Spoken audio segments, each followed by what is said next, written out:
மாறிவரும் உலகத்திற்கேற்ப அனைத்து விடயங்களும் மாற்றம் பெற்று வருகிறது. அந்த வகையில் தற்சமயம் இலங்கையின் கல்வியிலும் மாற்றங்களை ஏற்படுத்தும் முகமாக புதிய கல்வி சீர்திருத்தத்தினை இலங்கை அரசு முன்னெடுத்திருக்கிறது. இதன் பிரகாரம் 1ஆம் தரத்திற்கும் 6ஆம் தரத்திற்குமான பாடத்திட்டங்கள் மாற்றமடைய இருக்கிறது. அவை புதிய கல்வி சீர்திருத்தத்துக்கு அமைய மாற்றமடையும். அடுத்த வருடம் ஆரம்பிக்கப்பட இருக்கிற 1ஆம் ஆண்டு மற்றும் 6ஆம் ஆண்டு மாணவர்களுக்கான மாற்றத்தோடு இனி வருங்காலங்களில் அவர்களிலிருந்து அதன் பிற்பாடு வருகிற அனைவருக்குமான இது கல்வி மாற்றமாக இது அமையப்பெறும். அதாவது இந்த வருடம் 5லிருந்து 6 செல்கின்ற மாணவர்களுக்கும் புதிதாக இணைந்து கொள்ள இருக்கிற 1ஆம் ஆண்டு மாணவர்களிடமிருந்து இந்த புதிய பாடத்திட்டங்கள் ஆரம்பிக்கப்பட இருக்கிறது.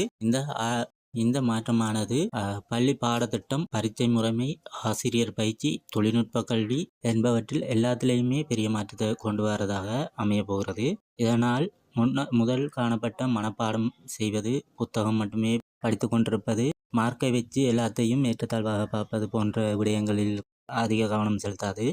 திங்கிங் ஸ்கில், மாணவர்கள திங்க் பண்ணுற ஸ்கில்லையும் அவங்க ஒரு ப்ராப்ளத்தை சால்வ் பண்ணுற விதத்தையும் அதே நேரம் ப்ராக்டிக்கலான லேர்னிங்கையும் கொண்டதாக இந்த புதிய கல்வி சீர்திருத்தம் அமைய. இந்த முறையினூடாக மாணவர்கள் சிறு வயதிலிருந்தே computer, IT, coding, digital knowledge போன்றவற்றையும், ஏஐ, ரோபோட்டிக் போன்ற விடயங்களையும் ஃபியூச்சர் ஜொப்புக்கு ஏற்ற மாதிரி அவங்க தங்களை ரெடி பண்ணிக்கொள்ளக்கூடியதாக இருக்கும்.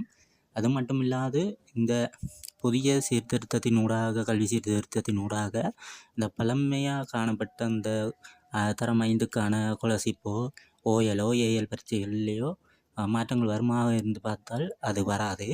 ஆனால் அந்த பரீட்சைகளில் சில மாற்றங்களை கொண்டு பரீட்சையாகவே அது அமையும்.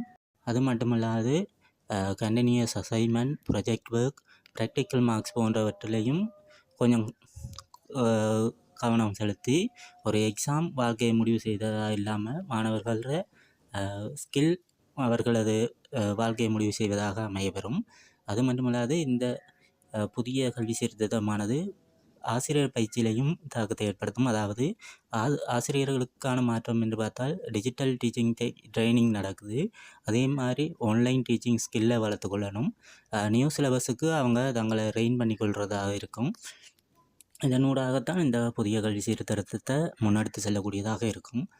அது மட்டுமல்லாது யூனிவர்சிட்டி மட்டும்தான் வாழ்க்கை என்று சொல்லி இருக்காமல், இந்த புதிய கல்வி சீர்திருத்தத்தினூடாக அவர்களது பாடசாலை காலங்களிலே குறித்த துறைகளில் தேர்ச்சிப்படுத்தக்கூடியதாக இருக்கும். அதாவது மாணவர்கள் எந்த துறையை தேர்வு செய்து கொள்கிறார்களோ அந்த துறையினூடாகவே அவர்கள் கற்றுக்கொண்டு வருகின்ற நேரம் அவர்களது எதிர்கால வாழ்க்கை என்பது ஒரு சிக்கல் தன்மை இல்லாமல் பீஸ்ஃபுல்லான ஒரு வாழ்க்கையை வாழக்கூடியதாக இந்த புதிய கல்வி சீர்திருத்தங்கள் அமையப்பெறும். இந்த கல்வி சீர்திருத்தமானது நல்லதாக கெட்டதான்னு பார்த்தால் நல்லது என்ற விதியில் பார்க்கக்குள்ள மாணவர்கள ரியலான ஸ்கில்லுகள் வெளிப்படும். அதே நேரம் வேலைவாய்ப்புகள் அதிகரிக்கும். மன அழுத்தங்கள் குறைந்து செல்லக்கூடியதாக இருக்கும். அதே நேரம் இது கவலை தரக்கூடிய விடயம் என்னென்று பார்த்தால் கிராமப்புற பள்ளிகளில் இப்படியான வசதிகள் இருக்காது பெரும்பாலும். அதே நேரம் ஆசிரியர்கள பற்றாக்குறையும் காணப்படும். திடீர் மாற்றமானது மாணவர்களையும் ஆசிரியர்களையும் பெற்றோர்களையும் குழப்பக்கூடியதாக இருக்கும்.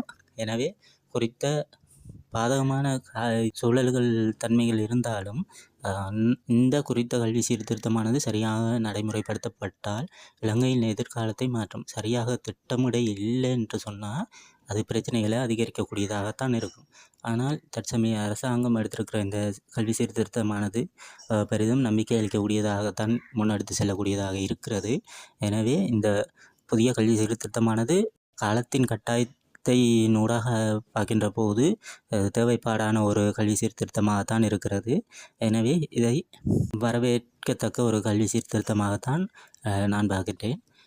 அதே நேரம் கிராமப்புற பாடசாலைகளையும் கொஞ்சம் அக்கறையாக கவனித்து அவர்களுக்கும் குறித்த சீர்திருத்தம் ஒழுங்கான முறையில் குறித்த மாணவர்கள் பயனடையக்கூடிய வகையில் ஏற்படுத்தக்கூடியதாக இருந்தால் நிச்சயமாக நன்றாக இருக்கும்.